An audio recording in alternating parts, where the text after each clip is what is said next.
Hi everyone and welcome to my channel. So in this video over here, I'm going to talk about the major three mistakes that the first time buyers make when they buy the steel bike and how they end up costing them.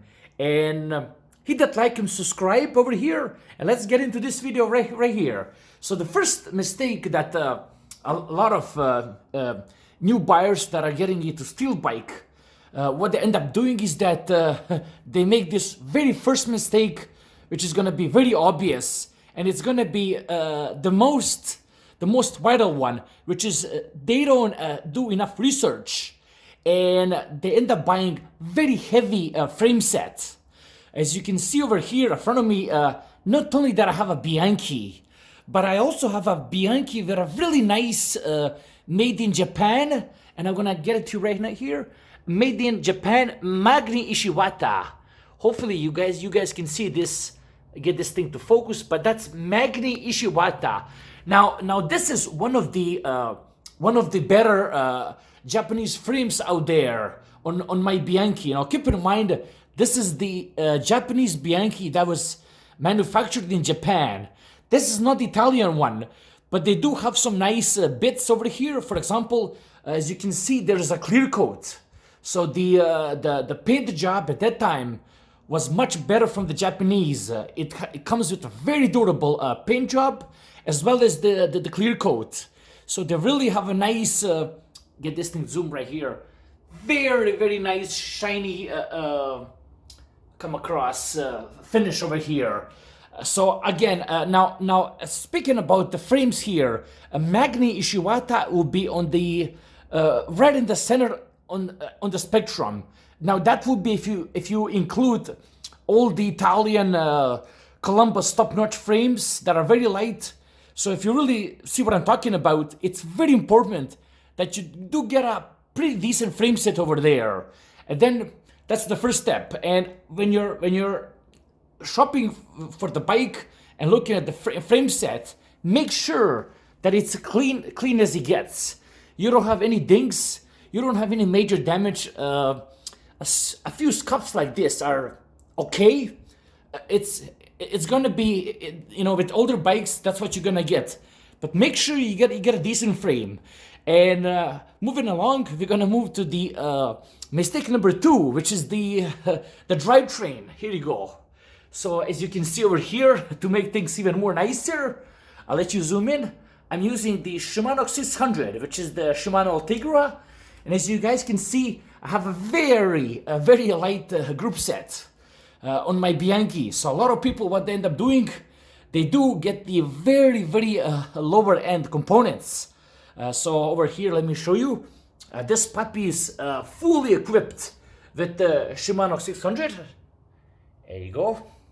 There's a crank, and again, the calipers are Shimano 600. So the mistake number 2 would be they either go with the very low end components, so they end up buying the components that they're gonna be replacing with, or what they end up doing is that they kind of go with the worn out drivetrain.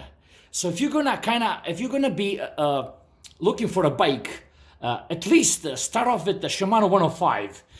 You don't really need, or if you cannot afford or don't have the means, you don't really need Ultegra like I have there.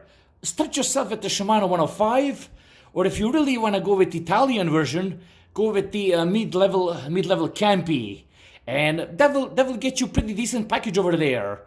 And again, when you're looking for the bike, make sure that the components are matching. So what I'm trying to say here, you have a Shimano 600 brake set. So you have a Shimano 600 brake set at the front. Everything is matching. You don't have what we call in the bike industry, you don't have the Frankenstein bike. Campi parts over here, Shimano parts over here. Make sure it's a consistent Shimano, or if it's a Campi, if it's a consistent Campi setup throughout the bike. You don't want to get the parts that are mismatched. They're not gonna work together. And that's pretty much for point number 2. Now point number 3 will be the wheels. This is very important. Now go something see like this. Hopefully I get this to focus over here. You see what I'm talking about? go with the so aluminum lightweight. And what I have here is Ambrosio 19 Elites. You see what I'm talking about? So basically, to make this simple and short, you don't want to get the bike that has a very, very heavy drivetrain. You want to get something that has a really light wheels, and what they will do, the wheels will make this bike nimble. It will have that nice racy Italian feel when you're on it.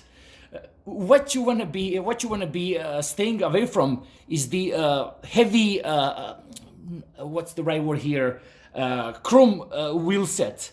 They're pretty heavy. They will oxidize. Aluminum is not gonna rust. It has lots of decent pros. So that's something that you wanna go with. Now, if you also, since I'm talking about the wheels, you also wanna make sure that you don't wanna get tires that are completely worn out. See over here, I do have brand new tires, the Michelins, and these are Michelin Classics. I'm gonna put the link in the description so I can link them down. But get yourself at least the tires that are gonna get you through season, so you don't have to buy the new tires, buy this, that, because the tires are pretty expensive. So at least when you buy the bike that has a half a decent tires, it will get you across. It will get you through the first riding season without spending $70, $80, let's say $50 on the new tires. So that doesn't kind of stick that bittersweet taste in your mouth on your very first bike. So like what we call here in bike industry, get something that's ready to ride. That's gonna give you like a nice feel. You remember your first road bike and so on. So again, like I said, just to recap this video, you want to basically get that frame set. The frame is gonna be a huge deal breaker. You want to also get so since we're talking about the frame, make sure that the fork is also matching. And a lot of these, they tend to be not straight. So you really want to get the proper bike shop to have a look at it. You want to spend $1 or $2, get them to have a look at the bike, see if everything is over there. Again, 100% matching drivetrain. Make sure that these brake levers are matching. They're pretty pricey to replace. And that's pretty much that. I hope you found this very useful. Like, subscribe, and see you in the next video. Take care, and bye-bye.